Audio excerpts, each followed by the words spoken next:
అంతరిక్షయానంలో ఇస్రో చరిత్ర సృష్టించింది. ఎన్నో ఏళ్లుగా ఎదురు చూస్తున్న కల సాకారమైంది. ఎట్టకేలకు ఇంటర్నేషనల్ స్పేస్ స్టేషన్కు చేరుకుంది శుభాంశు శుక్లా బృందం. నిన్న ఫ్లోరిడాలోని కెనడీ స్పేస్ సెంటర్ నుంచి ఆక్సియం 4 మిషన్ రాకెట్ అంతరిక్షంలోకి దూసుకెళ్లింది. 28 గంటల ప్రయాణం తర్వాత ఐఎస్ఎస్తో సక్సెస్ఫుల్గా డాకింగ్ జరిగింది. అంతకుముందు క్యాప్సూల్ నుంచి భూమిని 20 సార్లు చుట్టింది. భూమిని ఒకేసారి చుట్టూ తిరగడానికి 90 నిమిషాల సమయం పడుతుంది. గంటకు దాదాపు 27,600 కిలోమీటర్ల వేగంతో ప్రయాణించి ఐఎస్ఎస్తో అనుసంధానమైంది.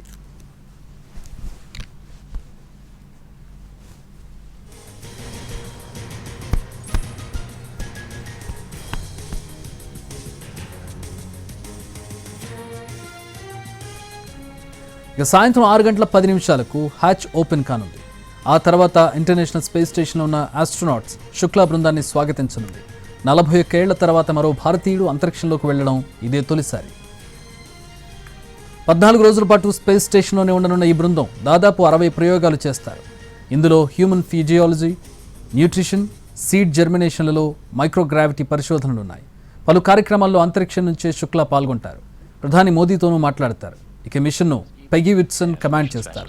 శుభాంశు శుక్లా పైలట్గా సేవలందిస్తారు. స్లావోస్ టిబర్ మిషన్ స్పెషలిస్టుగా వ్యవహరిస్తారు. ప్రస్తుతం మనం లైవ్ విజువల్స్ చూస్తూ ఉన్నాం. అంతరిక్షం నుంచి నాసా సహకారంతో అందిస్తున్నటువంటి లైవ్ విజువల్స్ ప్రస్తుతం మనం చూస్తూ ఉన్నాం. శుభాంశు శుక్లా అండ్ టీమ్ 6 గంటల సమయంలో ఇంటర్నేషనల్ స్పేస్ స్టేషన్లోకి అడుగు పెట్టబోతున్నారు. ఆల్రెడీ ఇంటర్నేషనల్ స్పేస్ స్టేషన్లో ఉన్నటువంటి వ్యోమగాములు ఆస్ట్రోనాట్స్ వీళ్ళకి స్వాగతం పలకబోతూ ఉన్నారు. Houston, if you are just joining us, you are following along with live coverage of the docking and soon to be hatch opening and welcome remarks of Axiom Mission 4 to the International Space Station. The mission began with the launch off of Launch Complex 39A and NASA's Kennedy Space Center yesterday morning at 1:31 a.m. Central, 2:31 a.m. Eastern.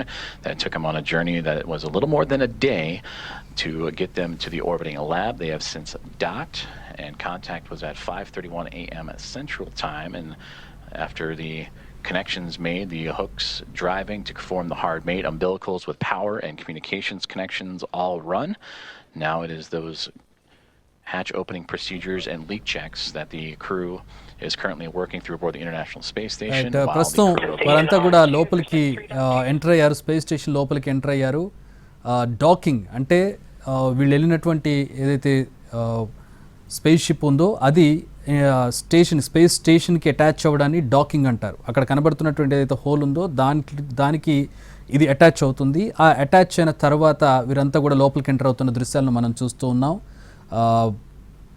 Docking అయిన తర్వాత ఆ door open చేస్తారు.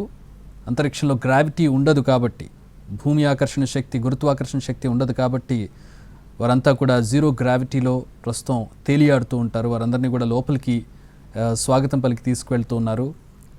International space station నుంచి live coverage చూస్తూ ఉన్నాం. దాదాపు 28 గంటల తర్వాత, 28 గంటల ప్రయాణం తర్వాత వ్యోమనౌక ప్రస్తుతం స్పేస్ స్టేషన్ చేరుకుంది. అక్కడ డాకింగ్ పూర్తయింది. ఆ తర్వాత ప్రస్తుతం వారందరినీ కూడా లోపలికి తీసుకొచ్చే కార్యక్రమం జరుగుతున్న దృశ్యాలను మనం చూస్తూ ఉన్నాం. వీరందరికీ శుభాంశు శుక్లా కెప్టెన్గా వ్యవహరిస్తూ ఉన్నారు. నాసా, ఇస్రో అన్ని సంయుక్తంగా చేపట్టినటువంటి ఈ ప్రయోగం సక్సెస్ఫుల్ అయింది. భూమిని 20 సార్లు చుట్టింది. అంటే నేరుగా స్పేస్ స్టేషన్కి చేరడానికి ఉండదు. అంటే అంతరిక్షంలో ఎప్పుడు కూడా ఆర్బిటరీ మూమెంట్ ఉంటుంది, స్ట్రైట్ మూమెంట్ ఎప్పుడు ఉండదు. ఒక ఆర్బిట్లోకి, ఒక కక్షలోకి ప్రవేశించిన తర్వాత రౌండ్గా తిరుగుతూ, అంటే భూమిని చుడుతూ ఆ కక్షలో నుంచి మరో కక్షలోకి వెళ్లాల్సి ఉంటుంది, మరో కక్షలో నుంచి ఇంకో కక్షలోకి, అలా హైట్ పెంచుకుంటూ విడ్త్ పెంచుకుంటూ వెళ్లాల్సి ఉంటుంది. నేరుగా అంతరిక్షంలో పైకి వెళ్ళే అవకాశం ఉండదు. వెళ్ళేటటువంటి వ్యోమనౌకలు కావచ్చు, లేదంటే ఉపగ్రహాలు కావచ్చు, ఏవైనా సరే అలా ఆర్బిటరీ మూమెంట్లో మాత్రమే వెళ్లాల్సి ఉంటుంది. సో 20 సార్లు భూమిని చుట్టింది ప్రస్తుతం వెళ్ళినటువంటి వ్యోమనౌక. 28 గంటల పాటు ప్రయాణం చేసిన తర్వాత వాళ్ళు ఎట్టకేలకు ఇంటర్నేషనల్ స్పేస్ స్టేషన్ చేరుకున్నారు. డాకింగ్ పూర్తయింది. డాకింగ్ అంటే వెళ్ళినటువంటి ఈ వ్యోమనౌక అక్కడ ఉన్నటువంటి స్పేస్ స్టేషన్కి ల్యాచ్ అవుతుంది, అంటే అటాచ్ అవుతుంది. అటాచ్ అయిన తర్వాత వీళ్ళ డోరు వాళ్ళ డోర్ రెండు కూడా, అంటే అక్కడ ఉండేటటువంటి జీరో గ్రావిటీలో అంతరిక్షంలో గాలి ఉండదు, ఏమీ ఉండదు కాబట్టి ఖచ్చితమైనటువంటి ద్వారం, ఖచ్చితమైనటువంటి దారి ఉండాలి. అందులో వాళ్ళకి లోపలికి వెళ్ళడానికి ఏమాత్రం అటు ఇటు అయినా కూడా ల్యాచ్ అనేది విడిపోకుండా ఖచ్చితమైనటువంటి ఇన్స్ట్రక్షన్స్తో వాళ్ళు లోపలికి ఎంటర్ అవ్వాల్సి ఉంటుంది. సో దానికి ల్యాచింగ్ పూర్తయింది, డాకింగ్ పూర్తయింది. ప్రస్తుతం వారందరూ కూడా లోపలికి ఎంటర్ అవుతూ ఉన్నారు. భూమిని ఒక్కసారి చుట్టడానికి తిరిగి రావడానికి 90 నిమిషాల సమయం పడుతుంది. గంటకు దాదాపు 27,600 కిలోమీటర్ల వేగంతో ఈ వ్యోమనౌక ప్రయాణించింది. ఆ తర్వాత ఐఎస్ఎస్తో అనుసంధానమైంది.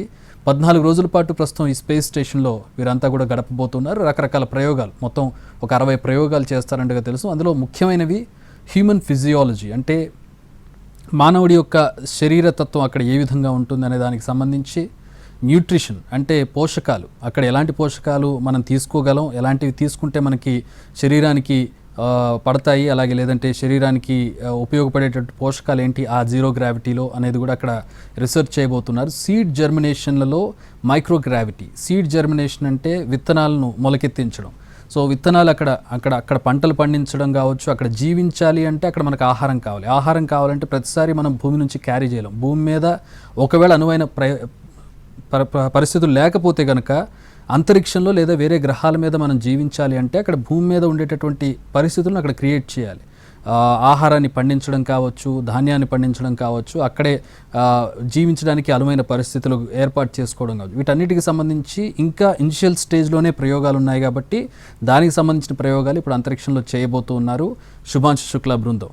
సీడ్ జర్మినేషన్లో మైక్రోగ్రావిటీ అంటే కాస్త గ్రావిటీ ఉన్నటువంటి సందర్భంలో సీడ్ జర్మినేషన్ అంటే విత్తనాలు ఏ విధంగా మొలకెత్తుతాయి అనే దానికి సంబంధించి మనిషి బాడీ అంటే శరీర తత్వం అక్కడ ఏ విధంగా మారుతూ ఉంటుంది, మారిన దానికి తగ్గట్టుగా ఏ విధంగా అక్కడ మనం మసులుకోవాలనే దానికి సంబంధించి న్యూట్రిషన్ అంటే పోషకాలు, శరీరానికి అవసరమైన పోషకాలు ఏంటి, అక్కడ అంటే గ్రావిటీ ఉన్నప్పుడు ఒక రకమైన పోషకాలు అవసరం అయితే గ్రావిటీ లేకపోతే మరొక రకంగా అవసరం అవ్వచ్చు. డైజెషన్కి సంబంధించి కూడా జాగ్రత్తలు తీసుకోవాల్సి ఉంటుంది. సో ఆ న్యూట్రిషన్కి సంబంధించిన రీసెర్చ్ ఇలా మొత్తం ఒక 60 రకాల ప్రయోగాలు ఈ 14 రోజుల పాటు ఈ బృందం చేయబోతూ ఉంది. ఇందులో కీలకమైనవి మనం ఇప్పుడు చెప్పుకున్నాం. ఈ పలు కార్యక్రమాల అంతరిక్షం నుంచి శుక్ల బృందం పాల్గొంటుంది. ప్రధాని మోదీతో కూడా వాళ్ళు వీడియో కాల్లో మాట్లాడతారు. ఈ మెషిన్ను పెగ్గీ విట్సన్ కమాండ్ చేస్తారు. ఈ మెషిన్కి కమాండర్ పెగ్గీ విట్సన్.